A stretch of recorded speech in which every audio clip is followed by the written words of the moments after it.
I started out in that far corner down there. They just cleared out this field last week, and the bird came out from the other logging road, which is in that corner right there.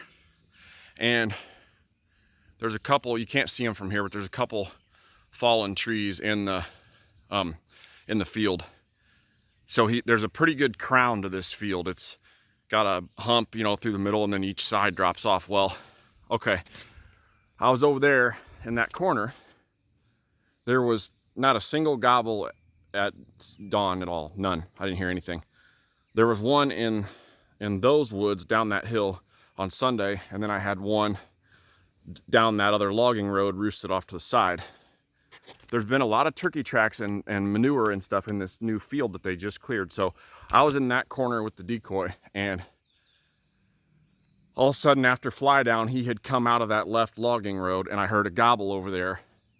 So I started calling, and he answered really well. He came up the crown of the hill right there in the middle and got to where he could see my decoy. I actually had a decoy out in the corner, and he stood there strutting and gobbling about 100 yards from me. And he, you know, the decoy just didn't do it for him. So he turned around and he faded back across the hill and back up against that timber and was gobbling over there a little bit. So what I did is I dropped back into those woods, and this hill just drops off to my right. So I ran, I'm sorry, my hands are shaky still.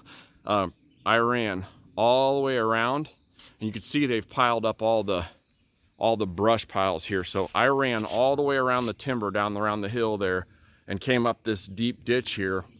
And in the bottom of that ditch, I hit the crow call. Well, he answered, and he was still over that rise on the other side of the hill. So I got up behind this very thick brush, as you can see right here. It's thick. And I picked out, there was this little hole right here that I would be able to shoot through. It doesn't look like it from here, but I was back there behind that brush pile. And I then decided to just go ahead and hen call. Well, he answered that twice, and then I could see him, you know, he crested that hill.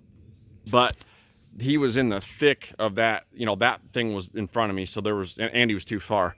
Well, he kept walking to his left, or I'm sorry, to my left, and was sort of angling towards me as he was feeding. And then if you could see, there's a couple stumps, and then there's that little brush pile on the left. He was right there in that green stuff, and I just kind of double checked like, how far did I think he was? And I was thinking he was inside of 50 yards. It was probably right at, I measured it out as best I could, is about 50 paces. So he was probably 45 to 48 yards. And with the Longbeard XR5s, I thought they would do it, you know, so I waited. He was just feeding, and I had my gun up and was aiming, and then I just hen yelped with my mouth. I didn't even have a call in. I just gave a few yelps. Well, he ran the head all the way up to look, and I took the shot, and it knocked him over and did the job. So just a great 2-year-old. Very, very pretty bird. Really good shape. He's got probably a good 9-inch beard. He's got pretty good spurs. Probably a 2-year-old, but anyway, just blessed. I've been hunting a ton, and I'm so thankful. So talk to you soon.